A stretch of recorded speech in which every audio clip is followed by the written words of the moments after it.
Herkese salam, kanalıma ve videoma hoş geldiniz. Bu cür sizlerle səhifə 23-də olan ana dili. Bu uşaqlar şeirdir təbii ki. Şeirini izah edəcəm. Yəni şeirinin tapşırıqlarını izah edəcəm. Bu arada Bəxtiyar Vahabzadə yazıb bu şeiri. Ən sevdiyim şairdir Bəxtiyar Vahabzadə. Aha uşaqlar, nəsə demək istəyirəm ki, sizin sevdiyiniz şairlər kimdir? Yorumlar əgər yadından çıxmasa, açıq olsa, yəni bağlamasam yorumları, yorumlarda yazarsınız və dediyim kimi mən şeiri oxumuram. Yəni həm şeiri, həm mətni. Ona görə də tapşırıq 2-dən başlamaq istəyirəm. Tapşırıq 1 yoxdur. Ona görə tapşırıq 2-dən başlayaq. Görək. Tapşırıq 2-də bir dəqiqə qələmin rəngində dəyişmələ. Dərsin adında köhnə qələmin rəngindən çünki işarələdim. Baxın. Ona görə də qələmin rəngini dəyişim. Aha, dəyişək. Aha, belə mavi rəngi olsun. Aha, qəşəng. Deməli, 2-də deyir ki, aşağıdakı sxemi tamamlayıb fikirlərinizi izah edin. Deməli, uşaqlar burada bənd və abzasın fərqli cəhətin və oxşar cəhətin soruşur. Birinci fərqli cəhətin deyəcəm. Bəndin fərqli cəhəti budur ki, mətndə daha geniş hissədir. Yəni şeirdə. Abzasın fərqli cəhəti budur. Bu bəndin içində, yəni fikir başlayanda istifadə edilir. Yəni sətirdir də. Amma bunların oxşar cəhətləri fikir bitkin olur. Abzas və bənddə. Belə yaza bilərsiniz siz də. Sonra tapşırıq 3-də sizin öz öhdənizə buraxıram. Belə x qoyum. Belə bir dənə plus qoyum. 4-də deyir ki, şeirlə bağlı olan fikirlərdən hansı biri yanlışdır? A variantı. Şeirdə ana dilinə böyük məhəbbət hissi olunur. Bu bəli, doğrudur təbii ki də. B variantı. Ana dilində xor baxanlar şair tərəfindən kəskin tənqid olunur. Bəli, bu da doğrudur. C variantı. Şeirdə dilin mədəniyyətindən əvvəl yarandığı vurğulanır. D variantı. Dilin yaranma mənbəyi kimi müxtəlif obyektlər göstərilir. Bəli, bu da düzgündür. E variantı. Dil xalqın tarixində özündə yaşadır. Bəli, bu düzdür.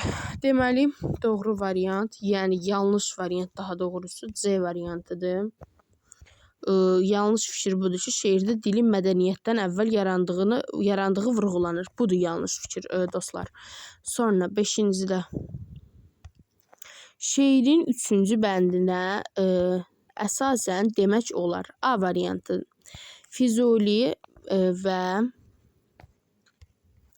Füzulinin Leyli və Məcnun əsərinin ana dilində olması dolayısı yolla işarə edilir. B variantı. Füzulinin müxtəlif dillərdə əsər yazmasına işarə edilir. C. Ana dil namus hesab edilir. D. Dil tarixi qoruyub saxlayır. E variantı. Dil mədəniyyətin qoruyucusudur.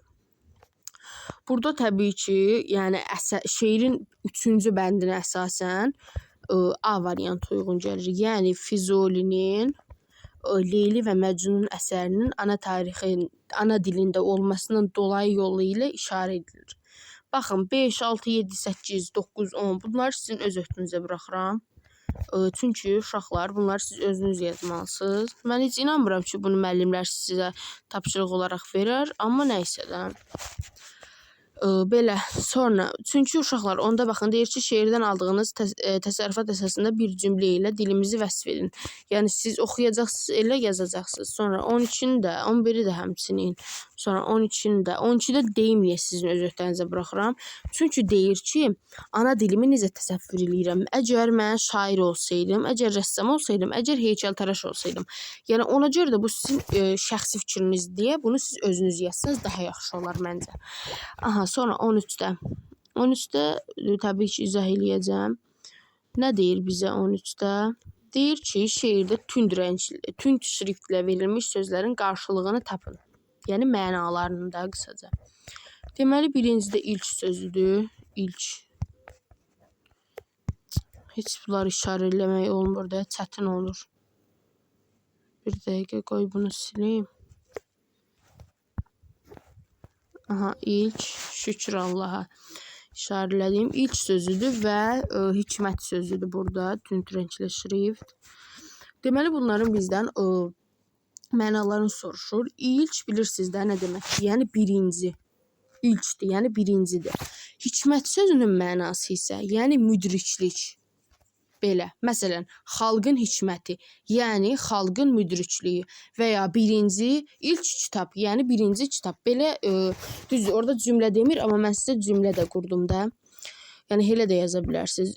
Belə, sonra 14. 14-də nə deyir, baxaq.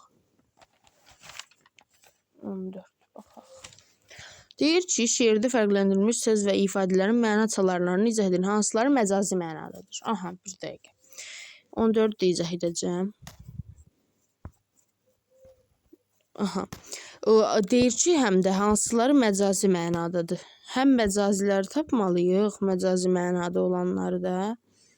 Həm məcazi məna, həm də söz və sözlərin, söz və ifadələrin məna çalarlarını tapmalıyıq. Belə. Nəsə, getdik indi mətnə, baxaq görək, həmin o sözlər nədir? Birincidə. Dil açanda sözümüzdür uşaqlar. Bunu qələmin rəngini dəyişib yazacağam, çünki bilinməsin də, yəni başqa-başqa tapşırıq olduğu bilinsin. Dil açanda sözü uşaqlar burada məcazi mənadadır. Baxın, bu söz yazıram mı? Yəni məcazi məna. Dil açanda məcazi məna. Birinci sözümüzü tapdıq. Sonra əhdi peymanımızdır. Bəli, bu düzgündür. Yəni bu həqiqi mənadadır. Ona görə də buraya yazacağam. Yəni həqiqi. Sonra miras sözü var. Bu dil əcdadımızın bizə miras verdiyi. Yəni dil necə miras verə bilsin? Miras sözüdür. Miras sözü də həmçinin məcazi mənadadır. Sonra bir də var. Baxaq görək. Bir dəqiqə tapım. Aha, uşaqlar, bir də dil açmış sözü var burada. Dil açanda bir də dil açmış sözü var. Baxın, bu da məcazi mənadadır. Sonra ürəkçilərə yol açan sözü var burada. Biraz çətindir bunları tapmaq, amma neysə. Ürəkçilərə yol açan, bu da məcazidir. Çünki uşaqlar, yəni bunlar bu şeirdə deyə biraz, yəni belə şey verilib də, şriftlər, zətlər fərqli verilib deyə biraz çətindir. Sonra tarixi varaqlanır. Tarix necə varaqlana bilər? Bu da məcazi mənadadır. Sonra başqa söz. Bu qədər uşaqlar. Bundan başqa sözümüz yoxdur. Bu qədər, vəssalam. Hə. Bu qədər idi. Baxın, deməli dil açanda məcazi məna, sonra əhdi peymanımız həqiqi məna, miras sözü, yəni bu dil əcdadımızın bizə miras verdi. Yəni miras burada məcazi mənadır. Sonra ürəklərə yol açanda həmçinin məcazi məna. Aha, sonra tarix varaqlanır, o da məcazi məna. Sonra dil açmış, yenə məcazi məna. Bu qədər, başqa yoxdur. Hə, vəsiyo, belə. İndi isə hə, 15-ə baxırıq. Qələmin rəngini dəyişeyim. Əvvəlkindən qoyum. 15-də deyir ki, açmaq sözünü mən uşaqlar işlədəcəm. Yəni qısa-qısa. Olmasa siz özünüz də işlədərsiniz. Prosta mən misal üçün işlədəcəm. Açmaq sözünü aşağıdakı mənalarla cümlədə işlədim. Birinci, qapalı nə isə açmaq. İkincidə ip və sair ilə bağlı olan bir şeyi bağdan azad etmək. Üçüncüdə örtülü qapı olan nə isə aralamaq. Dördüncüdə maye halında olan maddələrin axmasına imkan vermək. Beşincidə ifşa etmək, aşkara çıxarmaq, çiçəklənmək. Baxın, deməli burada açanda sözünə yazacaqsınız birinci mənası. O qapalı bankanın ağzını açdı. Bu bir. Sonra ikincidə ağaca bağlanmış heyvanın ipini açdı. Sonra üçüncüdə qapalı olan qapını açdı. Sonra dördüncüdə suyun kanalını açdı. Beşincidə o qız, bir dəqiqə, bir dənə ad qoyaq. Məsəl üçün nə ad qoyum?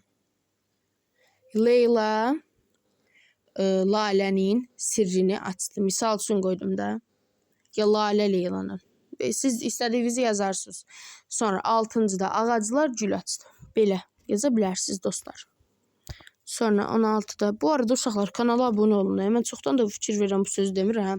Hələ də kanala abunə deyilsinizsə, həqiqətən abunə olun çünki çox önəmlidir bu. 16-da. Nümunəyə əsasən sxemləri tamamlayın. Məsələn, sonsuz əbədi ar bilmək, yəni utanmaq. Ar bilməcə yazacaqsınız, utanmaq. Sonra qüdrət, bir də olacaq nə? Güc.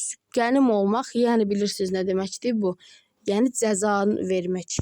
Belə. Baxın, sonsuz əbədi ar bilmək, yəni utanmaq mənasında, qüdrət, güc deməkdir, qənim olmaq da cəza vermək. Belə yaza bilərsiniz. Sonra 17. 17-də nə deyir? 18-dən 19-u bu arada izah eləməyəcəm. 17-də nə deyir? Deyir ki, şeirdə altına xətt çəkilmiş sözlərin yaxın mənalı olduğunu əsaslandırın. Altına xətt çəkilmiş sözlər. Birinci şan şöhrətimdir. Bu sözdür. Şan şöhrətim. İkinci də adım sanım. Bəli, məsələn, mənim şanım şöhrətim və adım sanım. Belə. Bəli, bunlar uşaqlar. Burada nə deyir ki, bizdən deyir ki, bunların nəyin? Baxın, nə deyir? Yaxın mənalı olduğunu əsaslandırın. Bəli, bu yaxın mənalı sözdür. Yəni, şan şöhrət və adım sanım sözləri uşaqlar sinonimdir. Belə. Dediyim kimi də bunları izah eləməyəcəm. Baxın, bunları izah etməyəcəm. Əla. Bundan sonraki dərsimiz Mədinə xanım Qiyasbəylidir. Bunu da inşallah izah edib YouTube'a atacağım. Sizdən tək xahişim kanala abunə olub videonu bəyənməkdir. Çünki həqiqətən uşaqlar bu çox önəmlidir. Sağ olun, salamat qalın. Görüşənədək. Kanala abunə olmağı unutmayın. Həqiqətən uşaqlar çünki çox önəmlidir bu. Yəni abunə olun siz. Siz abunə olun, mən də videonu atacağım. Burada gördüyünüz çox şükür 7-ci sinifi bitirdik. Artıq 8-ci sinifdə də 4-cü dərsi bitirdik. İnşallah keçəcək 5-ci dərsə. Yəni demək istəyirəm ki, kanala abunə olun və videonu bəyənin. Sağ olun, salamat qalın.